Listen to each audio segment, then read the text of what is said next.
You're listening to the Real Estate Runway podcast powered by QUATTRO Capital, where we are all about alternative business and investment strategies to help you amplify life and maximize wealth. Here's your host, the recovering engineer turned multifamily investor, Chad Sutton.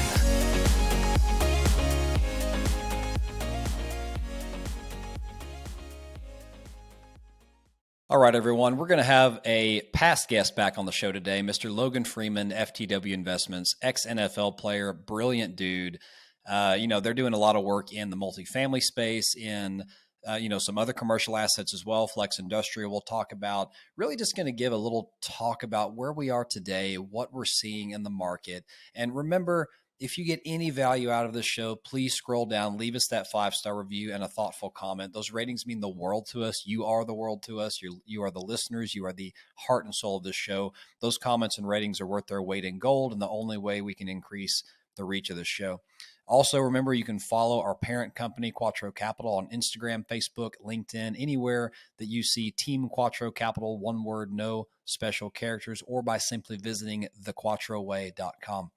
We appreciate all of you out there. We'd love to hear from you. If you have any questions, feedback, content requests, just want to say hello, drop us a note at podcast@thequattroway.com.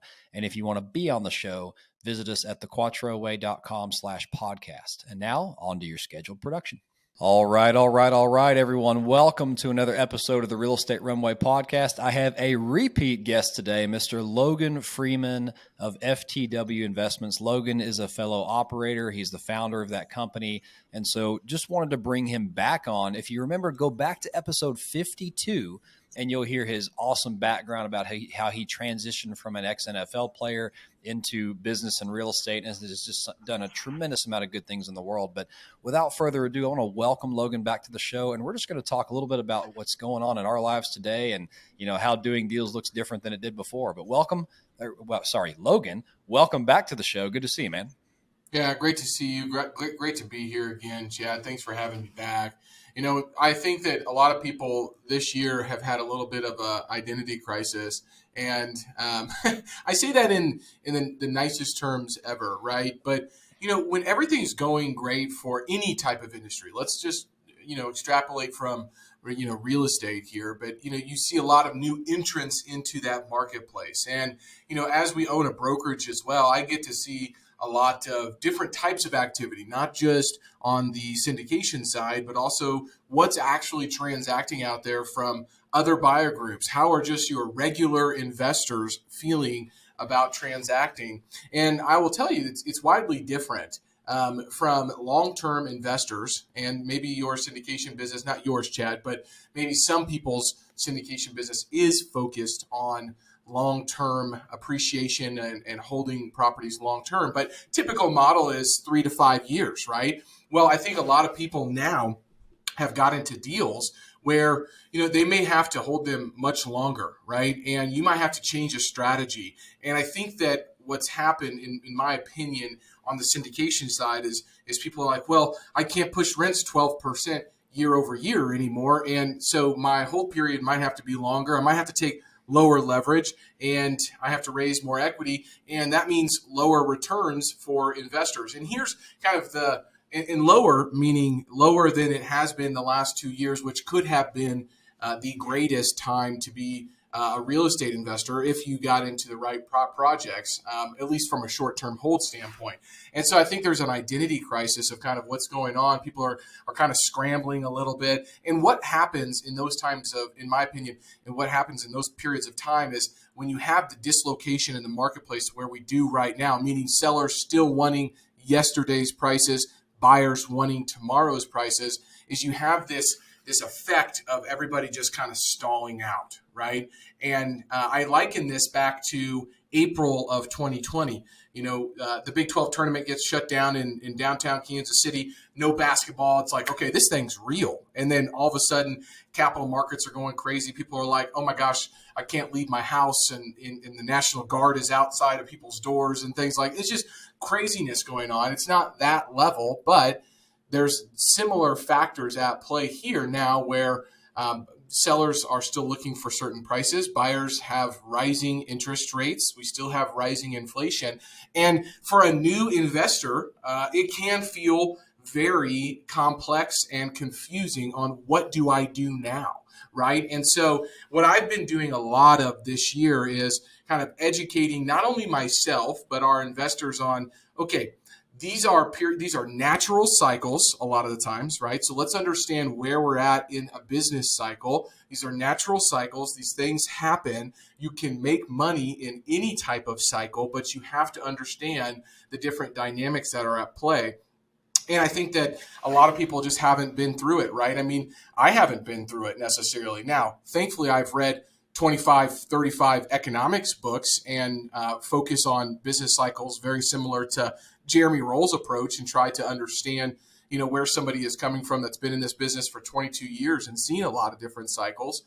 So I think I have a good grasp from a theoretical level, but then you get down to the practicality and the applied level, and it's like, well, crap, what do you actually do during these periods of time? And I feel like that's where we're at right now, kind of in the marketplace. And, what we're finding is opportunities outside of just multifamily, and so we've been able to transact some neighborhood retail shopping centers. We've been able to actually get some industrial assets in the portfolio, which is very exciting. Because previously weren't able to do that. And so, again, I think people might have an identity crisis right now, but there's opportunities if you are willing to kind of put the work in and talk to a lot of people and then still stay conservative. And hopefully you were conservative the last 2 years, because now is when it's going to actually pay dividends, right? Real dividends and distributions. But that's where we're at right now, in my opinion. And people are trying to figure out what to do and how to do it. And I like these periods of times. Julie Holly is a good friend of mine, and she sent me an episode of Ed Milet's podcast one time, and it was an episode that said separation season. And it was talking about November and December, the holiday season. This is the time where you can separate yourselves.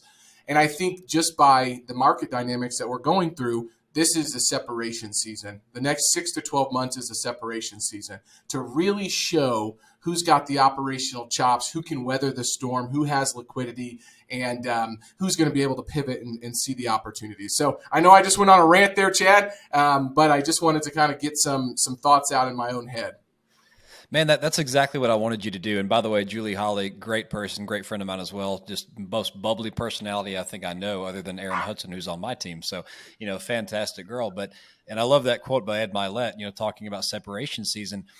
We are in a time, I agree with you. And I think Warren Buffett is the one who said this, that when the water recedes, the naked man is exposed, right? We've been in a time with rising tide where really anything you touch turned to gold. And I like what you said about investor education, because especially in Quattro investors, I hope you're listening, right? We have had many deals where we've been able to turn over business plans in 18 to 24 months. And sure, there's execution in that. Yes, we did some of operationally what we control, but 200 basis cap rate compression, I mean, that was just goodness. That happened. It was great. We took advantage of it.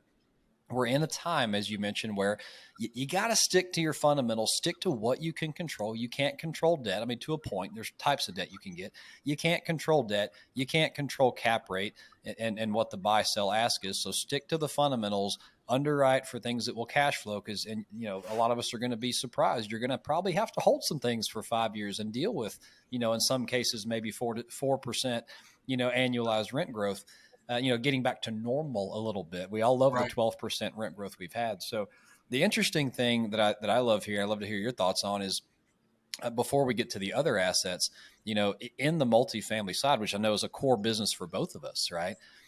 We still see the fundamentals. Now, I know this is city and market dependent, but in the robust markets that were robust before, for the most part, we're still seeing very strong fundamentals. We're still seeing, strong rent growth. We're seeing strong collections.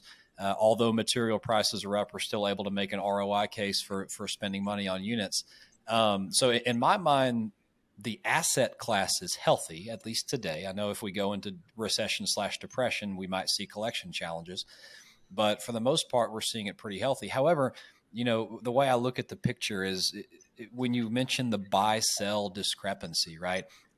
I have this saying, it takes about 6 to 8 weeks for buyers and sellers, at least in the multifamily market that I'm experienced in, to acclimate to a change in the market. And we've had a change about every 4 weeks since January, right? So it's like the clock keeps resetting. We haven't had that seasoning period.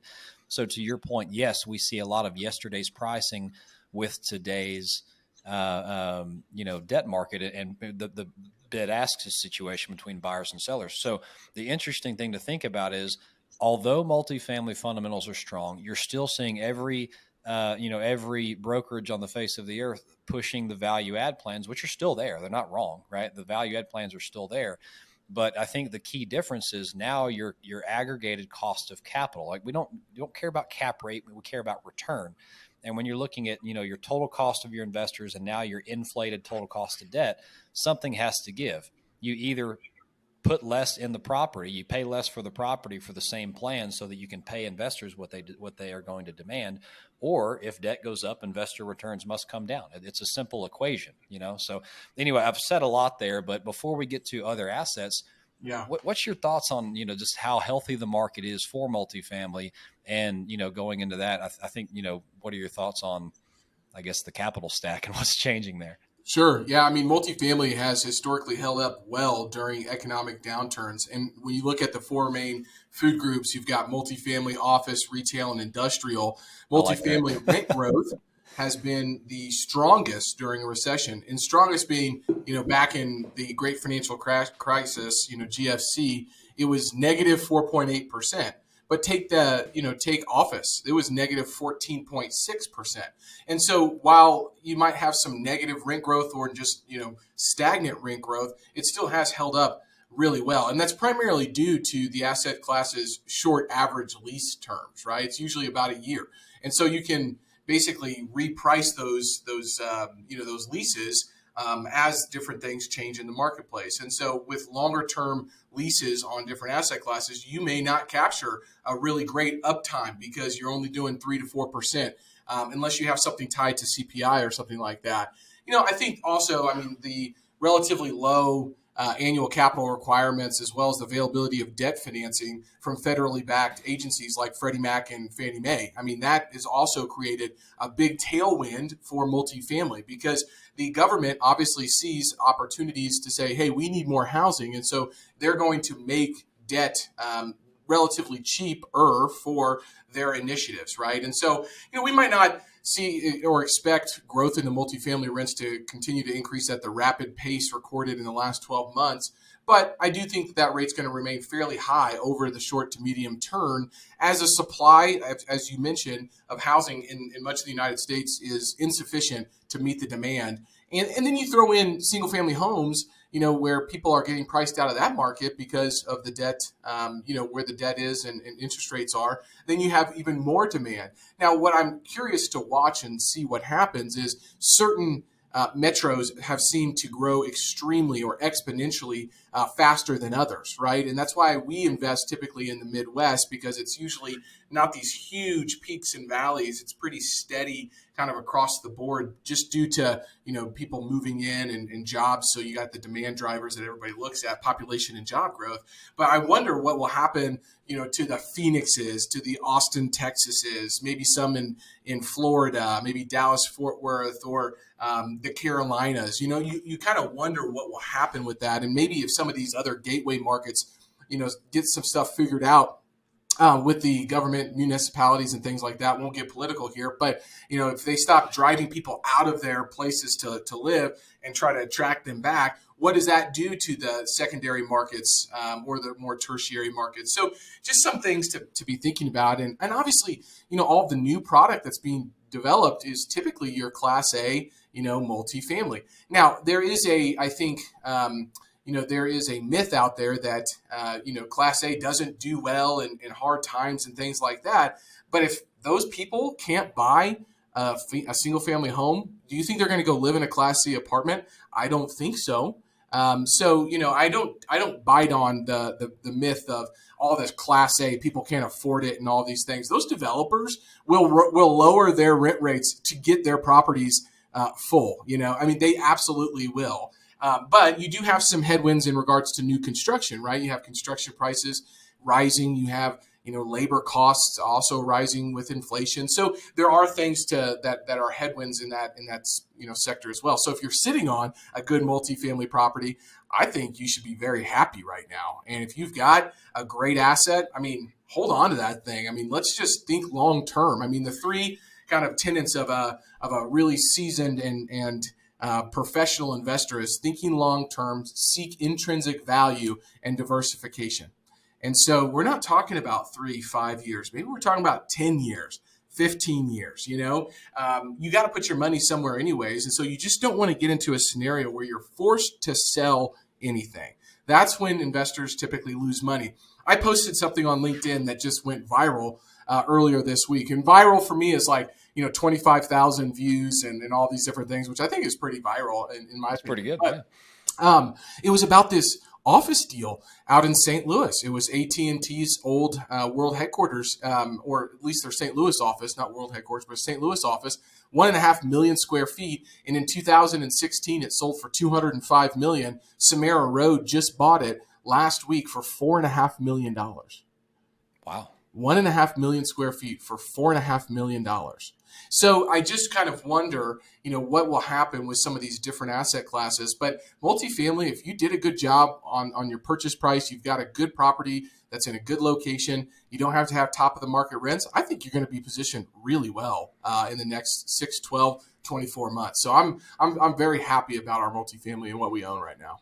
Yeah, that's so well said. And especially if you've gotten, whether you've locked in long-term debt at low interest rate, which is effectively free right now, right? If you have 3% money in this environment, or even if you chose to float it and you wisely capped it and got yourself enough extensions to get through some things, you're going to be okay. I love what you said there is, it's time and money. The only way you get in trouble in real estate is you run out of time or you run out of money. If you're flush with cash enough, you're liquid, you can handle your debt service through, even if it's variable, whatever it is, you're going to be fine.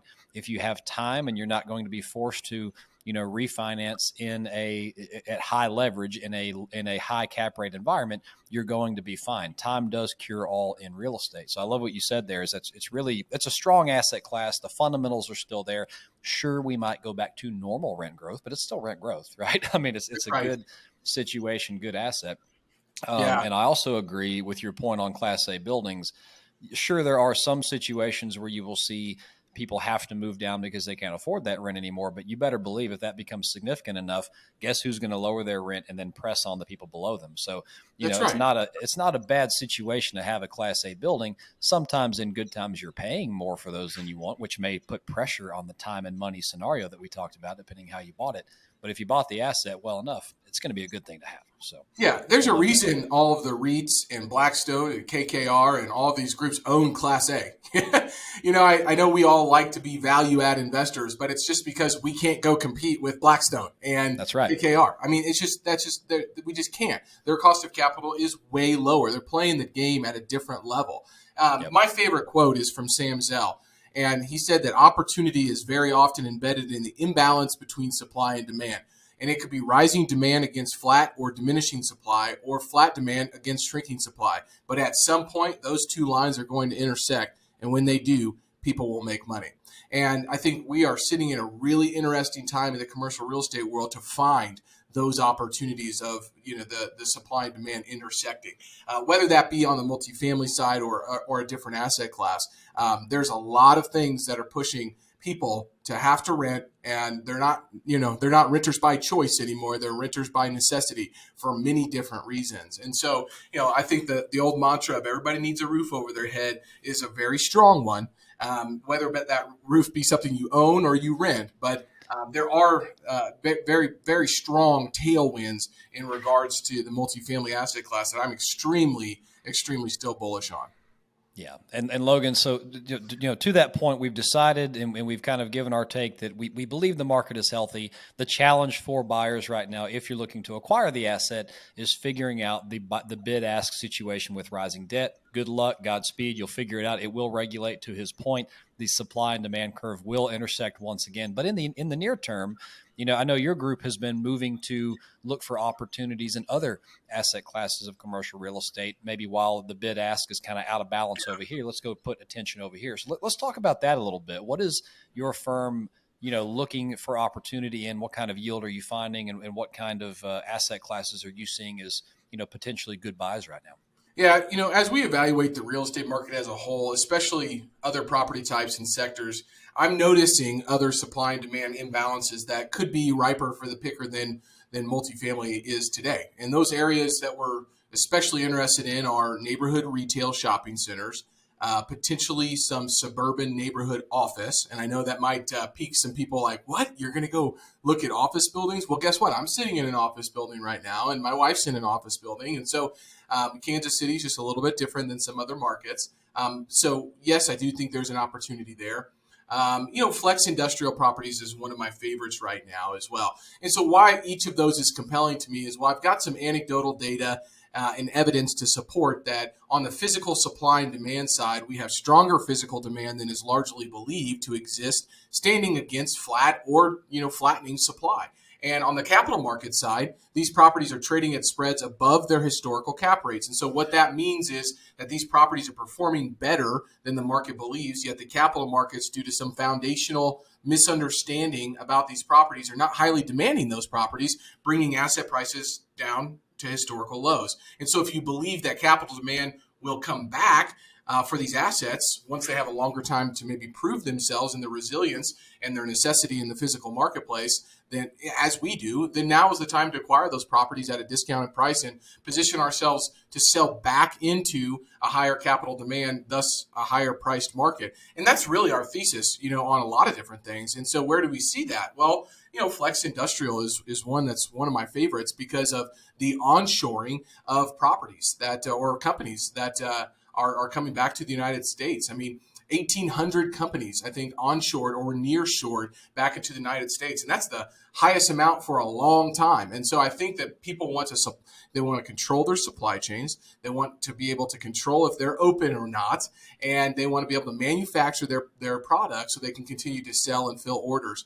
Not only that, on the warehousing space, I mean, obviously the e-commerce is continuing to grow and, it's helping, the industrial sector find opportunities in that sector. But I think that you have to be careful with big warehouses because so many big developers have seen the supply and demand kind of imbalance and said, all right, we're going to go build these 300, 500, 1 million square foot warehouses. And what happened back in '08 with the industrial sector is there was a lot of product available. And so there was nothing. You think about this, if it's true warehousing space, what's going to keep one company from taking those boxes and moving them down the street to a different company? It's not like these things have a lot of manufacturing equipment in them, right? And so I think in the true warehousing space, you do need to be careful about where your rents need to be and how to keep those tenants. The flex industrial is a little bit different because typically those are smaller to medium-sized businesses that have manufacturing equipment in the buildings. Right, so you're talking about 55,000 square feet to 75,000 square feet, not 300,000 square feet. And they have a bunch of manufacturing equipment, so it's very costly and time prohibitive for them to actually move their products. So that's one that's really kind of interest to me, to continue to find these buildings built in the 80s, 90s, 2000s that have smaller footprints, maybe 3 to 6 tenants in the building. And so we have a little bit of diversification there. But that's a big supply and demand imbalance that I see here in Kansas and Missouri, just because nothing has been built to have demising walls or anything like that. And then you have the flex space, which is the office on the front end of the property. And then you have the warehouse on the back. So you can actually operate your whole business in one building. And that's really attractive to a lot of smaller and medium-sized businesses. So that's one of my favorites right now, Chad. And folks, what Logan is saying here, one of my favorite CEO quotes that I have lately is, I believe his name is Hassam Najid. He's the Marcus Millichap guy. But he always, at the end of his video, says, keep your eyes to the horizon. And that's exactly what Logan is doing here. And he's not looking at today. He's not looking down at his desk, picking what today is the best. He's saying, gee, I see some decompressed cap rates for things that are actually performing pretty well. Why is that? Oh, well, let's think about it. In flex industrial, for example, we've had a lot of companies who have had, manufacturing capability limited and inhibited because of other foreign policy in those local countries. So what are we seeing? And even the tariff situation that was initially causing problems before anyway for, manufacturers out of China. You're seeing people coming back in. So looking to the horizon, you start to see, well, gee, that if that continues and those macroeconomic trends continue 5, 6, 10, maybe even 20 years down the road, these are going to be really good looking assets, And so you're always having to buy right, always having to make sure you have time and money to keep the asset, have staying power. But what Logan is saying, keep your eyes to the horizon, because the opportunity of what you see today may not be tomorrow's opportunity. And so very wise in those words, man. I appreciate that. Yeah, Wayne Gretzky said you always got to skate to where the puck is going, not to where it's at right now, right? And, so when I think about that, okay, so, whether you believe or not that we are in a recession, I posted today on LinkedIn a poll, so go vote on my poll. It'll probably be closed by the time that this goes, but I'll post the results. I said, hey, are we in a recession, right now? And is the housing crisis, so to speak, is it driving the recession? And I think a lot of folks already believe we are in a recession. I mean, the government can't really change the definition of a recession. But let's talk through what actually do you want to invest in a recession? Well, it's going to be necessities. It's going to be the everyday life type of activities that you're thinking about. So let's just say you take away the experiential things. Maybe travel goes down. Maybe you're not going to the movie theater as much, but you still need to go to the chiropractor. You still need to go get food. You still need to cut your hair. You still need to go to the bank probably. There are things that happen during a recession that you still need. You still need a roof over your head. You still need to operate your business. And so I think that you just have to be thinking longer term, 5, 10 years down the road, and short term here, okay, well, if we do go in a recession, what has performed really well during that? Well, multifamily, industrial have performed really well during those periods of time. And I also think that the same retail kind of resurgence or the revitalization that has happened over the last 3 to 5 years is going to happen in the office space. Office space is just going to change. There's going to be a hybrid approach that everybody keeps talking about. But what does that actually look like in practicality? Well, there's going to be some pain in that asset class, and we're already starting to see it happen. But people will still want to go to an office, whether that be 2 days out of the week or 3 days out of the week. And their feel when they get there might be different. Could be a little bit more collaborative. Maybe some companies actually do all offices so they have their own space. You just never know what's going to happen, and that's really, really hyper local and hyper dependent on your industry and your business. But I think that the same resurgence and revitalization that happened in the retail sector is going to happen in the office. What happened in retail, right, Chad? Big boxes. They kind of went to extinct. The malls, they did not do very well. But what did really well? Well, it was your strip centers and it was your neighborhood retail centers that you could stop in on the way home and on the way to work if you needed something, right? So be thinking about those types of things, your everyday life necessity type of real estate. Remember, real estate is real. It's real estate. And so the space is used. It's not just an investment. It's an actual physical asset that's used. And so you have to make sure that you don't want to buy something that can be functionally obsolete in the next 3 to 5 years. You got to have great locations is my main focus right now is location, location, location. Because what's going to happen is those other places that are harder to get to or people don't want to go to, that's where the demand is going to drop off a cliff. And so if you're in a well-located area, it's easy to get to, it's on your way home, I think you can do really well in real estate and probably all different asset classes if you just think about those things and think about yourself actually utilizing different space and different places that you want to go to. So it's becoming more, I think, human in that sense. And we need to be thinking about our investments as things that we would want to utilize on a regular basis. As an ex-pro athlete, I appreciate watching you take it back to the absolute fundamentals of real estate. Location, location, location. Real estate is real, right? And folks, just like I'm going to let Logan have the mic drop moment here. We're going to conclude. But the last thing to accentuate something he said again is keep your eyes up and out, not down. What is the best thing today may not be the best thing 2 to 3, 4, 5 years from now. And so just remember you're investing for the future. You're not investing for today. Do what you have to do to get your money in the right place for what is going to be the best thing. And that may still be multifamily. It may be flex space industrial. Make sure your guys are buying it right. But there's a lot of good stuff happening in commercial real estate right now. Just got to be looking up and out. Okay. So Logan, man, I appreciate you coming on. I always enjoy our conversations, and I'll be watching your polls on LinkedIn. I'll do my best to contribute and keep up, man. I appreciate it, Chad. Thanks so much for having me on again, man. And I would also just tell people, the next 6, 12, 24 months, however long this is, the best thing you can do is educate yourself. Invest in yourself. Invest in things that you understand. Be open to everything and attached to nothing, because the world is changing. Technology is changing. Everything is changing. And change is the only constant. So don't resist change. Accept that, and then try to figure out how you can utilize that change to your benefit. Absolutely. And Logan, before we go, I know they can go listen to episode 52 and figure this out, which I'm sure they will all do because they want to hear your story. What's the best way to find you? I know LinkedIn is one. Is that the best spot? Yeah, Mr. Kansas City, Logan Freeman. Find me on LinkedIn. Follow me there. Let's connect. I post on there daily. Would love to interact with you on LinkedIn. Absolutely. All right. Well, all good things comes in threes. I'll see if I can convince Logan to come back on a third time. So until next time, everyone, this has been another episode of the Real Estate Runway Podcast. Over and out. All right, everyone. I hope you enjoyed that discussion with Logan Freeman. Love having that guy on the show. Just as a reminder, don't forget, if you got any value out of the show, please scroll down, leave us that 5-star review and a thoughtful comment. Those ratings are worth their weight in gold. Comments are worth twice their weight in gold and really increase the reach of the show. You can always follow us or our parent company on Instagram, Facebook, LinkedIn at Team QUATTRO Capital, one word, no special characters, or by simply visiting thequattroway.com. Until next time, over and out. We hope this episode was insightful and brought value to your day. If so, please be awesome and leave us a 5-star review. Find out how Team QUATTRO can help you at thequattroway.com. Until next time, this is the Real Estate Runway Podcast.